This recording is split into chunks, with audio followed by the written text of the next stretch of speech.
off the topic. Why you on? Stop that acting like you know me. Talking about my old friends like we home. Okay. Welcome back. It's another day, another way to get there. To get there. The fairest of quests, asbestos, looking the bestest, in the restus. Guys, we're still in the storm realm. I assure you. As you can clearly see, there is a storm outside. And we'll fight some birds and shit.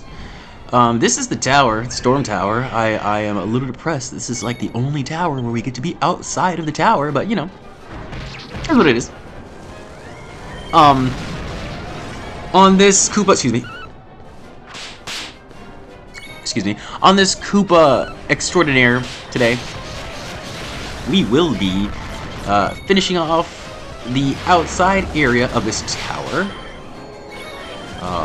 Very fun area, so this is sort of like a double dungeon, if you will, for our essentially second to last dungeon of this version. I feel like they did a pretty dang good job, and essentially the gimmick here in this portion we're gonna get into once we finish beating up the birds is wind direction. Yes, because you know we're in the storm tower, or we're dealing with the weather and all that shit. So you basically activate these panels right here to progress, to move on throughout the tower.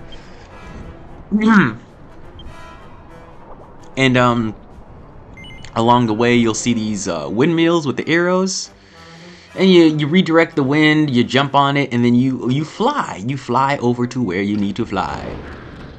This is a pretty cool part of the game too, because they have really funny little jumping animations, as you can see. If you use your dole board, use your mount, you won't see them.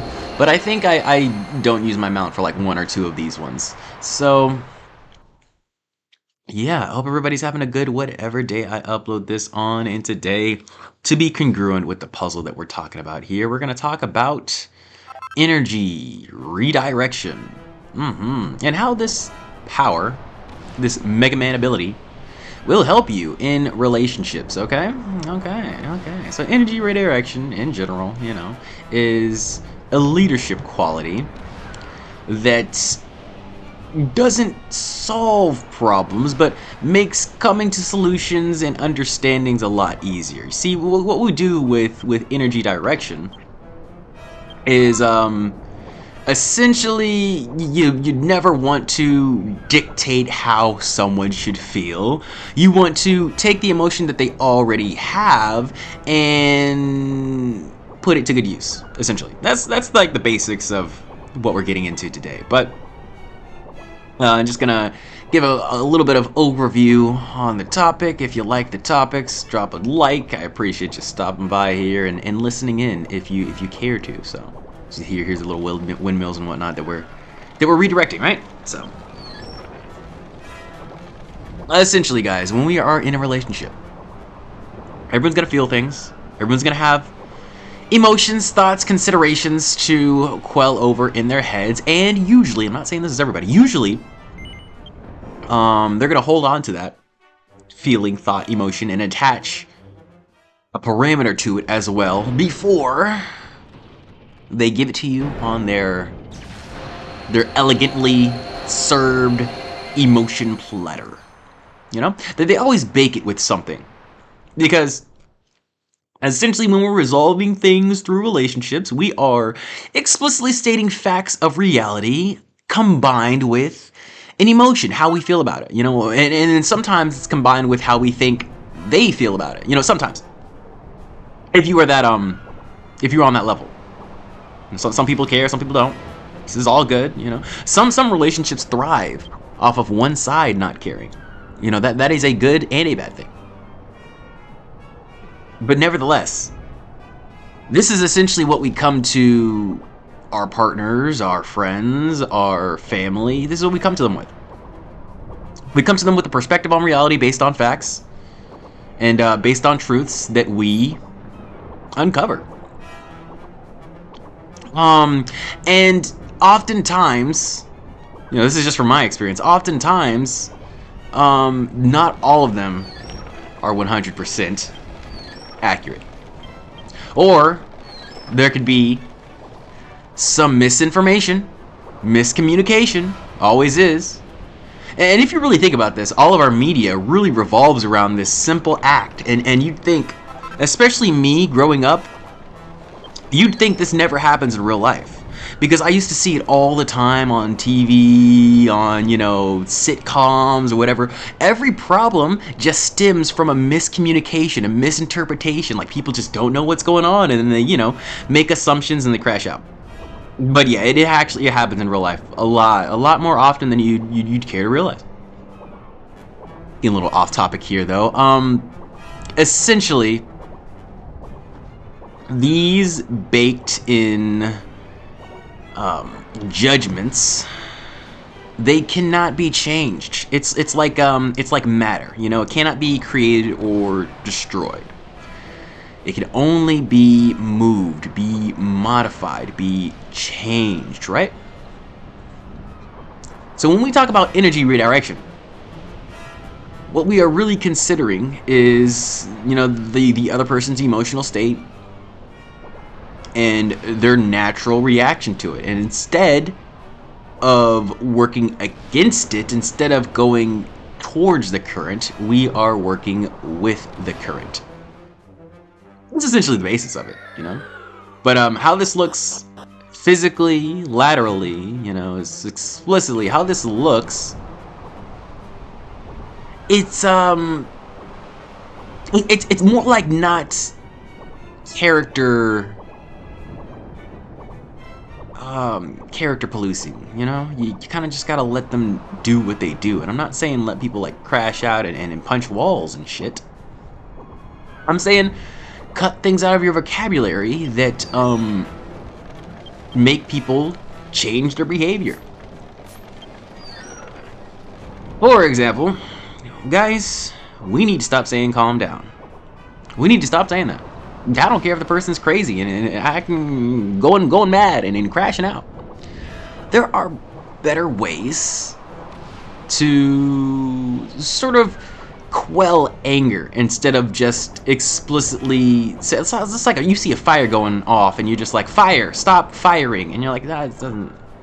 You have to give a catalyst to it, which is oftentimes why when people are crashing out like that, I just listen to them. And I talk like exactly how I'm talking to you right now, because honestly, people treat angry people like they're animals for some reason. And I'm like, they're not. It's just you go back to your animal instinct when they get angry. Because that's a lot of strength, that's a lot of force, and it activates that fight or flight. But I assure you guys, angry people are not animals. We're all animals, right? but they are actually the most human out of all of us. They're interacting with their most primal instincts. If there's one thing I've definitely learned about acting, for me at least, this is not everybody, of course, there's naturals for anything. If there's one thing I've learned about acting, it's the hardest emotion for me to portray, at least, to tap into, is anger. And I think that's because it's the most natural for me, for everybody. I feel like that should be like what is always quelled within you, the beast within and all that shit. Because you think about it, back in the day, push comes to shove and it's life or death, that's what you would need. That's the guy that's got to come out, That's the guy that's got to be hidden under everything, because when push comes to shove, he's the last motherfucker you're gonna see. Is angry version, And I'm not saying everybody's got to be, angry and fighting before they die, but usually people, there's so much shit to do here. You got to have some regrets. So they want to stay here a little bit longer, and I get that. Once again, there's a lot of stuff to do here. I don't have FOMO because, a lot of the stuff I have done, it just hasn't worked out the best. So you got to have that probability mindset that not everything is for you. Not everything is going to be fantastico. Because I'm kind of just disillusioned on it all. But less about me. Let me redirect my energy back to the topic here. Guys, you need temperance. You need the ability to stay calm within any situation. And that's how you really redirect energy, because when you can alchemize but take that extra step between the alchemy of just holding it within yourself and deciding what to do with it, because that's what happens when, you know, somebody comes to you with an energy that you're unsuspecting. You have to first intake it and then react to it. And a lot of people skip the step in between of analyzing what the fuck you just interpreted, you know? Because sometimes our first knee-jerk reaction can be way off. Way off. And truly, wholly, nobody's going to, you know, mark you for maybe taking a while to respond, maybe taking a brief pause. I've noticed in real life, people don't even really notice your pauses. Because, try this for yourself, guys. If you're around someone who just, you know, loves to insult you or loves to just throw little light jabs at you and then go, oh, I kid, or whatever, blah, blah, blah. And you're always the guy that's like, ah, ha, ha, but you really don't like it. Try this one time. Next time they say something to you, just don't say anything. Give them zero reaction. Give them zero response. Give them zero feedback for what they just said. You can look at them. You can not look at them. Do whatever you want, but take away that vocal element. Take away that reaction element. Take away that physical element. And yeah, it sounds a little passive aggressive, but the thing about that mocking, that narcissistic, you know, I am the coolest, you're just a loser energy, is that it's just dying for attention and reaction. And any kind of attention and reaction will do. They just want to be seen. You realize they're making fun of you because they feel completely invisible, completely unheard. You know, and it's very sad.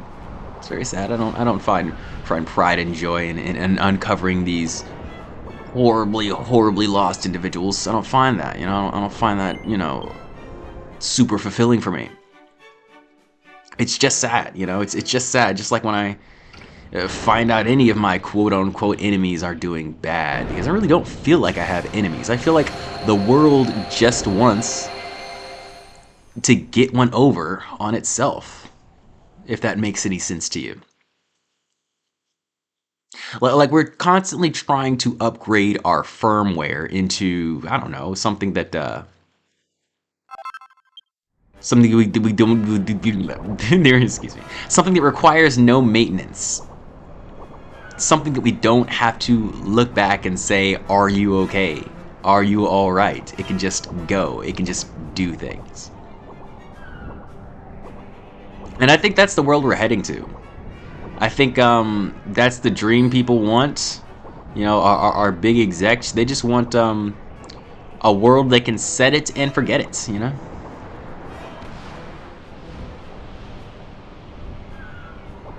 A microwavable life.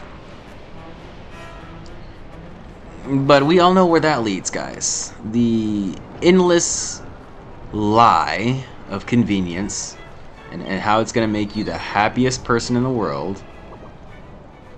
The veil is slowly lifting. And people are slowly but surely choosing thought, critical thinking, over their ignorance.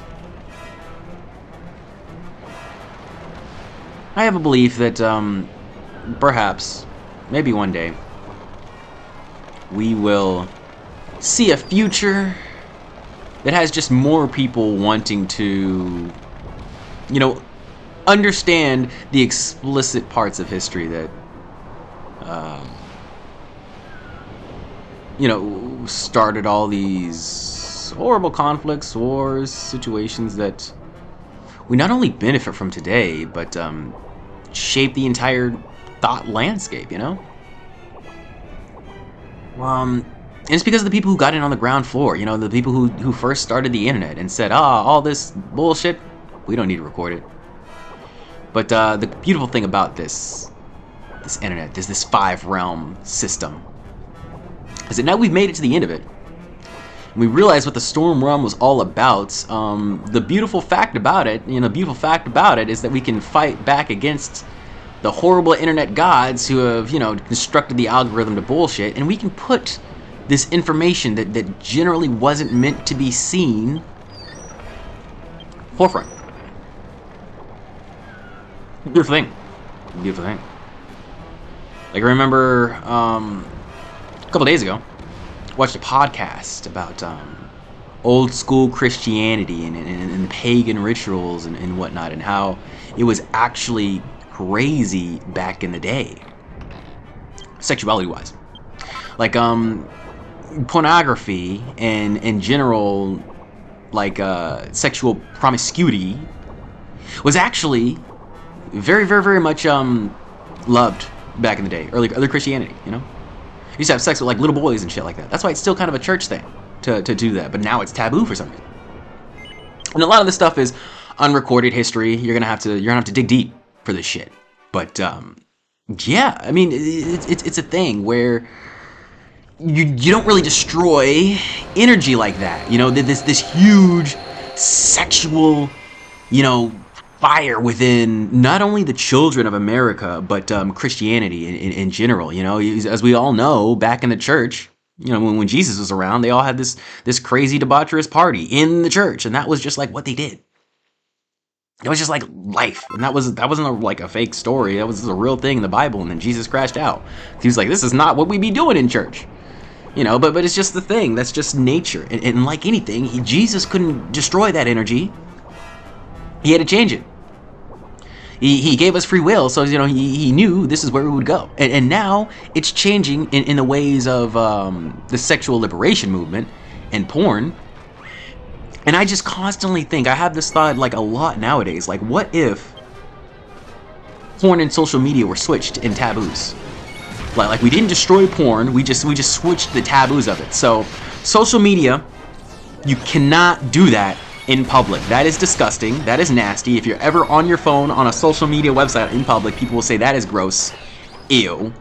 How dare you? And porn, if you watch it at home in your room, somebody's gonna knock on your door. You know, your FBI agent will call you and be like, hey, you got to do that outside. You cannot do that inside. Go fuck a bitch. Go, you know, and then you go watch porn outside. You know, start stroking your dick in public, and then some girl just comes off and starts slurping your glorp or whatever the fuck. You know, what kind of world would that be? I think I would still like being inside and using social media if I'm real, because I don't think it's the actual porn that I'm loving. You know, it's not like I want to fuck all the time.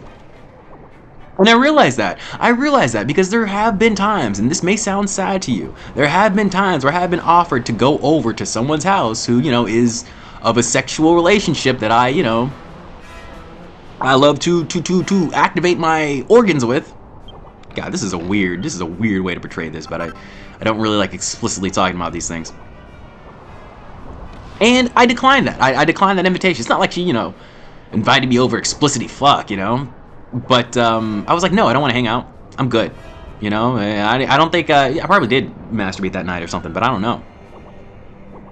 It's just like I don't value that side of life. I value the, I don't know, the material understanding of people, you know, and not just the physical body to body. Because for me at least, I noticed that, you know, it's just a lot of me doing a favor, putting in work, if you will, and not a lot of reciprocation, at least on my part, you know, for most of the feckless and meaningless hookups that I've had. And that's what they all feel, feckless and meaningless for me. We have to put in so much work for it, right? Like of course this stupid shit is meaningless, but at least the work I put in for it, you know, I don't have to pay a lot of money. I'm not, you know, possibly going to die or get diseases. You know, a lot of this useless shit, it has a lot of drawbacks for us. You know, and especially if you know, like me, you know, you have the abundance mindset. It's like it's gonna come later again, just like it always does. Then, like, you really don't care. And I'm like, I really feel like this is the porn and all this shit just because it's thrown in my face. It's super easy. It's super convenient. And yeah, it does help, guys. Post-nut clarity is crazy. It's crazy, and I hate how helpful it is for me. I don't even hate that. I just think it's funny because, like, I imagine girls have this feeling all the time where it's like, oh yeah, that's what I needed to do. And then Like literally 5 minutes before I nutted, I was like, oh my god, I have to nut, like that's the only thing on my mind. And I really think it is, not only because of the content that we're constantly fed. You know, I watch a lot of animated avatars. I never really watched too many female content creators before VTubers, from being honest. Like the VTuber boom of 2022, 2020 or so. I watched too many female content creators before that. It's not like I was a complete sausage fest before. But, you know, now I watch a lot of that, and I feel like, yeah, you know, when you're around a lot of wonderful, wondrous energy with zero oxytocin, you know, you just kind of gotta get that feeling out. You have to hug something. You have to feel something, you know? Maybe not in your loins. But yeah, it's a little bit of a thing that we're just starved on the genuine connection, because it doesn't feel like it's valuable anymore. It doesn't feel like, you know, it feels like a commodity and something that you can, you know, put on an app and sell to the highest bidder. Like, I know we're cooked. I know we're cooked when we start comparing people to used cars. You know, I know we're cooked, and that's what the dating realm really compares the whole swiping to. You know what I'm saying? Like, I don't like going on Tinder and swiping right 5,000 times, not even looking at the screen, and then throwing my phone at the wall, and I get 0 matches. I don't like doing that. But if I want any kind of oxytocin, it's either that or breaking my dick off. You know, it's like not really a lot of choices, because a lot of the stuff that you're going through nowadays is going to leave you in a worse position than you were before. And that's the energy thing, guys. We have to realize this energy that we're putting into dating is not getting destroyed. It's being given to women. And that's not a bad thing, as long as, you know, you hope they use it towards good and justice and love. And just from my experience, I'm not saying every woman, just from my experience, from what I've seen, from the history of what is happening around me, when you give a woman your authentic and whole love, if she's not the one, she's not really gonna respect it. You know, they're not going to respectfully, you know, put you down, because it takes a lot of force to do that. It takes a lot of justice to do that. And picture this. You see this energy redirection thing that we're talking about? The only thing a girl can do when you give her all of this loving energy, she cannot destroy it. She can only redirect it. So if you give her a lot of loving energy, guess what? We can redirect it, turn it to hate, and absolutely kill you. Or I can just start loving myself more, because I'm not gonna love you. I don't love you, right? And that's the problem, guys. That's the main issue. It's just that we're making our healers so powerful, so just, that they don't even realize their DPS. They don't even know how strong they are. Real talk. Oh my god, go away, alarm. Okay. You see what I'm saying? It's a lot of unconscious effort here. But they get built up, maybe like 1 or 2 or 3 guys that get built up, because, you know, the dating market is a seller's market now. Just like jobs. They get 1 or 2 people that just inflate their ego. They don't even have to date them, really. And then they don't want to throw that hate back on them, because once again, guys, they're the people that gave you all the power, all the money. You don't want to, you know, bite the hand that feeds you. And so they take all this energy that they gave them, all this love, all this power, and sometimes it get alchemizes into hate, you know, when they go towards other guys, maybe that they actually won. Because hate, in general, when alchemized into action, turns to force. Much the same as love. But when you have love force, it seems a lot different than hate force. Hate force, people only like it because it's usually not covert. You know, when given in the hands of a man, hate force is usually pretty explicit, pretty straightforward. And love can be in the same way. But a lot of times the actions we must take with love, the power we must wield with love, feels more masculine when it's done in silence, without warrant. It feels more loving. When in reality, you know, this is just a logic thing. You know, we're out of the feelings realm of love. And in logic, telling someone you love not only why you love them, but how to love you, is truly how you cultivate a powerful relationship. Now, it may not have the strongest love, it may not be the most passionate relationship, but it'll be powerful. You know, you won't die. You know, you'll get killed by some things, but because of the passionate love, they know how to love you, you know how to love him, and there's respect. That's what really makes it last. The true love, the true respect, and you know, just wanting to make it work in general. A lot of people say they want it to make it work, but their actions say differently. Their actions aren't baked with love of another. Maybe they're just baked with love of convenience. Love of not being alone. Love of distraction. And these are all forms of love, you see, but there's always three parts in a relationship. You can't just be a loving person and expect, you know, you get the best girlfriend life ever. You have to know how to direct it. You have to. You have to. And for a second there of my entire fucking life, I didn't know how to direct my love. I just thought everybody deserved it, you know? And you are right to a certain extent. Everybody does deserve it. But to a certain extent, guys. To a certain motherfucking extent. And I think we should always come in with love, even when somebody, you know, you hear some bad shit about someone or something or whatever. I would still say lead with love. There's no reason not to when they haven't done anything explicitly wrong to you. Unless it's a family member or loved one. You know, obviously there's stipulations to this, but essentially, I would say always come in with kindness first, but my problem was that, you know, even when I came in with kindness first, the motherfucker came at me with some weird energy that I couldn't really detect. Ambiguous energy,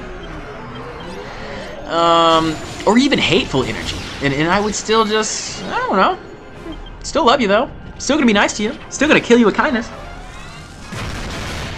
Works to a certain extent, but there's a point where we're just kind of self-defeating ourselves. We're self-deleting our own agency, our own intuition.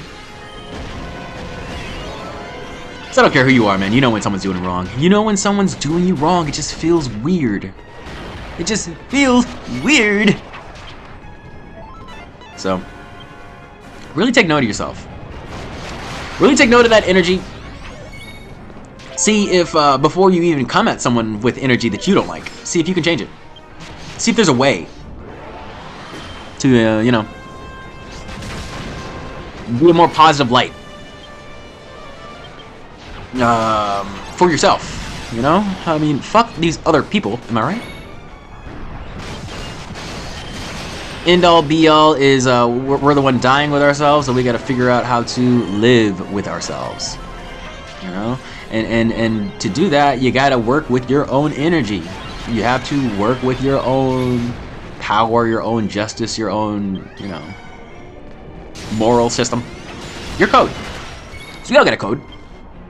I believe so. I believe so. I believe we all got a code. And if you don't, get one, because it's fun. It's fun to get one. They are fun to have. And in general, guys, I'd say it's not too serious of a thing. You know, if you're struggling with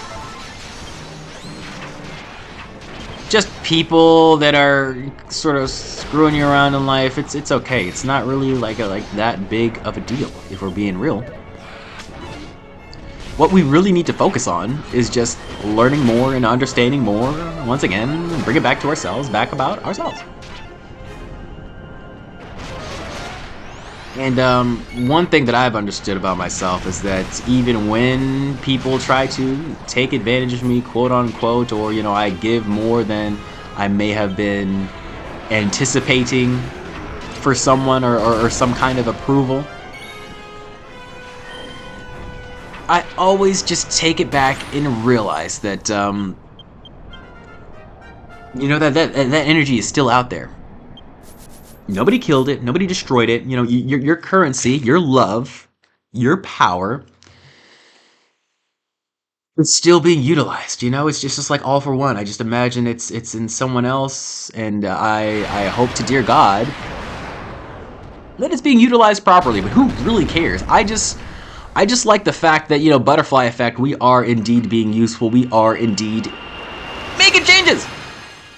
We're making bacon, baby.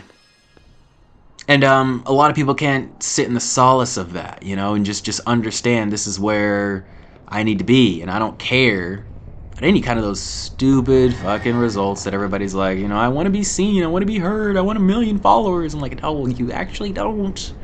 You actually don't. It's one of the reasons why I didn't really want to make this entire channel a good thing, you know, or a regular thing, because I'm like, I don't want to be popular. And then the whole YouTube Gamergate happened, and now, of course, I'm starting it, and Gamergate's happening again with the whole internet this time. You know, there's really no way there's gonna be a perfect time, or you're gonna make the perfect occasion for what we're supposed to do. There is no fucking way. You're always going to barely make it, barely survive, and then, you know, start when you need to. You know, God's always just gonna come in and be like, yeah, no, we know what to do. So, remember, guys, we must all come back to the source. Come back to, you know, in general, what has made us be seen, be heard for all our fucking lives. That's what I've done, at least. Usually it's something that you've baked your entire life, something that you wake up in the morning and you're like, yeah, I can't wait to do that. Whatever excites you. Always gonna come back to it. Always gonna come back to it. At least in my experience, our childhood never really leaves us. It's a good and a bad thing nowadays because people really aren't growing up. And you're not supposed to grow up. You're supposed to interact with your childhood and maintain your responsibilities. You gotta heal your inner child, not leave him wounded and in the corner and then facing the wall because he's in timeout and I have adult things to do. You have to heal him. You gotta heal him. Become friends with him. Because like I said, guys, yourself, you are the only friend you will keep for your entire life. And that is, oh my goodness, the longer and longer I go through life, the longer and longer I realize how fucking true that is, man. I love people in general, and I hate people in general. And so I just can't stand to be around them for too long. Most of my friends know this about me. It's just when I get in my moods, you know, after I hang out with you long enough, I'm just kind of done. I'm just kind of finished. And everybody knows I'll go very nonverbal. I always thought this was a bad thing, you know. I'll go very, very, very nonverbal when I'm done with someone. And recently I just realized that when girls have problems with people, they like to talk to people. They like to talk to maybe 2, 5, 6, 7 people to get rid of these problems. When guys have problems, therapy doesn't work because we usually like to solve the problems. We don't like to just talk about them. And when you talk about your problems with another guy, especially a guy that, you know, maybe doesn't have a solution or doesn't want to help you with your solution, they're not gonna help. They're just gonna distract you. Which is why I don't come to guys for problems unless I already know what you're doing for me with this problem. Unless it's like a favor I'm asking you. But just to talk about it, just to like ponder it, just to discuss it, no, man. I'm talking about it to myself. As you guys can see, clearly I have no problem having a full-on conversation with no one. And this is just usually how it is in my head. I just have free reins to yell into a mic about it on YouTube in my room. But usually my head never really stops, you know? It's just like this whole energy conundrum. It just keeps going. Whenever I get a thought, it doesn't get destroyed. It gets archived. It gets stored. And this is a funny thing. This is why I really loved retro games. I never used to take notes. I used to literally remember my passwords, guys. This was 2008, before cell phones even. I used to remember my passwords. Not even joking. And to this day, I can still not only have like pretty okay memory recall when I want to, but my imagination, I feel like, has stepped light years above what it used to be. And I think that's pretty cool. I think that's pretty amazing how we can just sort of build on our minds like that, because I definitely haven't stopped, reading, gaming, all that shit or whatever, but just to imagine where we could actually be, in 10, 5 years, it seems so crazy to me. That you really don't need the simple brain power of critically thinking how to get back to where you were, and it's kind of the same thing in real life, you don't really have to remember how to get somewhere anymore. You just put the GPS on, and then you go to work or whatever. You used to have to, I don't know, really. I think maybe one road trip I've ever been on where I had to use a map, or where my family had to use a map, because obviously I wasn't driving. But yeah, it's the small things like this, and you have to remember, energy cannot be created or destroyed. So honestly, you have that brain power within you to do the same shit that I'm doing. And the fact that a lot of people can't memory recall like 7 times 7 or something stupid like that, very scary for me. Very scary for me in general. Because I want a general path. I want a quest line for people behind me to be able to do, and they just follow this quest line, and then they can just live the rest of their lives happily gaming and playing Dragon Quest X. I don't know what that quest line is right now, is what we're trying to figure out. But essentially, within my morals, I realize that this gift has to be used for something. I'm not a normal human being, and nor do I want the normal things that humans want. And so, to live a fulfilling life, I feel like you just gotta have a purpose in figuring out what not only you actually want, but the next generation can work towards. Because right now there's a lot of lack of hope. There's a lot of lack of agency in what the fuck we're doing here, man. Like goodness gracious. What are we doing, America? What are we doing, Japan? What are we doing, Earth? Like what are we doing here legitimately? All of the bullshit, all of the cells, all of the tragedy, the famine, the heartache, and we're being blocked out of the upper echelon, I think the worst thing about the modern world is the incessant amounts of gatekeeping. Because we are gate-kept from the most beautiful things, that I feel like most of us actually deserve. And what you have to realize when this happens is that you still have that power, that will, that energy within you that get you close enough to even get to the gate. And you gotta know that energy doesn't go away just because they said, no, you can't come in. And as a matter of fact, if you're the right kind of person, that energy will gain a lot of potential from them saying you won't come in. If you're the wrong kind of person, you can be cultivated into the right kind of person. But yeah, there's 2 ways to take that. You can take it as an anchor or a springboard. And if you are a springboard kind of person, you're gonna say, fuck your gatekeeping. I'm gonna build my own gate, get my own community with blackjack hookers. That's what I'll do. You gotta remember, guys, everybody's got their own story, their own tale to tell. And you can have that too, and I implore you to.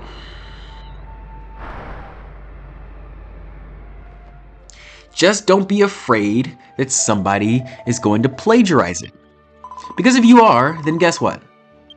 Someone is. And if you're not afraid of that, then someone still could. Sure. But that fear should not stop you from telling your truly unique tale, your truly unique experience, because that's going to connect with someone, that's going to help someone. And I really think that's what's been taken away from life, because we don't see the value in helping our fellow man. Like social media and all this bullshit has led us to believe that we are fighting our fellow man. And no, you are not. If you step outside, there are not bombs going off. There are not people ready to shoot you at every fucking step. There are not white people standing by an apple tree ready to hang me and get... No, there's not that outside, guys. Let's be real here. We're not against these fellow men. We're not against these fellow women. We're not against anyone who is met with the same circumstances as we are, you know? And let's be real, guys. Nepotism is a true thing. We are not all given the same circumstances. I, you know, even as the quote-unquote slavery class, which is truly a lie, you know, but nevertheless, we'll get into that in another episode.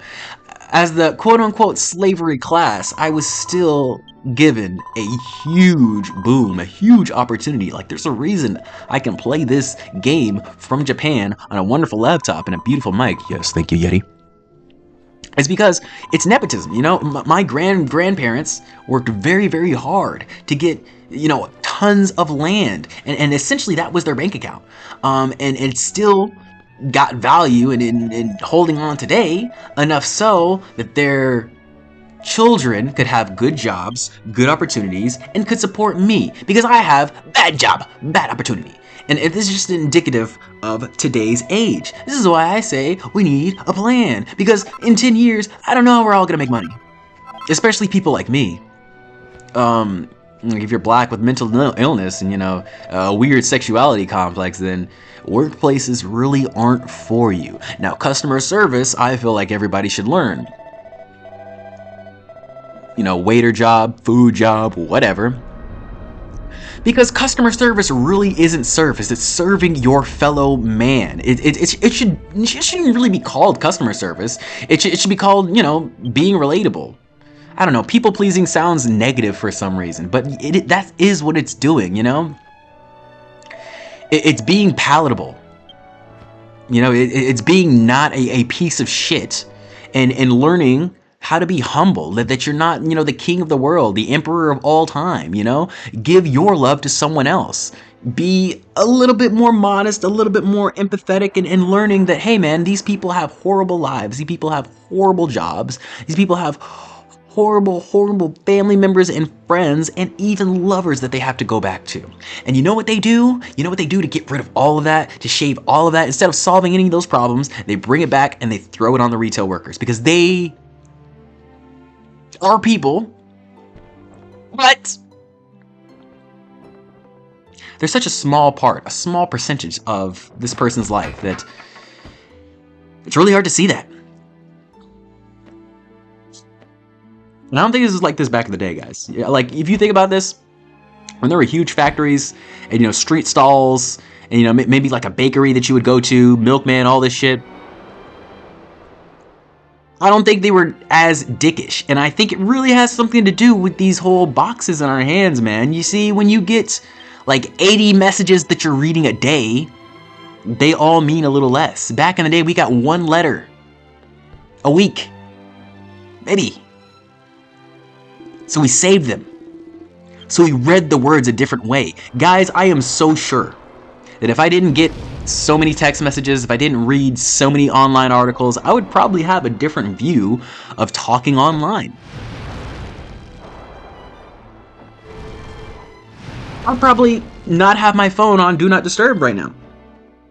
I'd probably have a bunch of text threads on Reddit still. Oh, there goes my battery. But the thing about, you know, text messaging and talking online that I really hate is that these words are not really yours. They are in your head, or in the person you're sending to's head. And they're reading them out in their own interpretation, which is really bad because I feel like, as I've told in this episode, love and hate can be very, very, very easily misconstrued in the actions that we take in these text messages. And energy cannot be destroyed, so you can unknowingly send hate over to someone. Can't kill it, can't destroy it, you know? You just gotta change it to something else. You just gotta change that direction.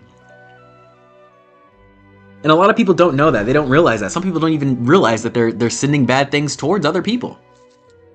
And if you want some advice on that, guys, some advice on how to heal a little bit if you're with someone, if you're not with someone, I would say start a schedule. Do a little weekly check-in. You know, if you have friends, try to start a weekly hangout where you explicitly hang out with them. You know, this one day of the week, or you explicitly give a check-in call this one time. This stuff really helps. At least for me, I'm a very structured type of person, and I do like to build things, whether it be with people or otherwise. It's just results in life have told me that I have to be more careful with the way I freaking build things. You need a foundation. You need a foundation that works for you, and because of that, I had to take a break to truly understand what works for me, to truly understand, what I want. So I didn't think I wanted anything except to die. Except to end it all. Anyways, we're here. We're done with version 3.5! Next time we're gonna do 3.6. Finish off this bitch. Because, I am done. I am done. Believe me, motherfucker, I am done. Subscribe if you like. Redirect your energy. And I'll see you next time. Get a high living, they don't know me. Talking about some old shit like you know me. Like you know me, nigga, you don't know me. Talking about my old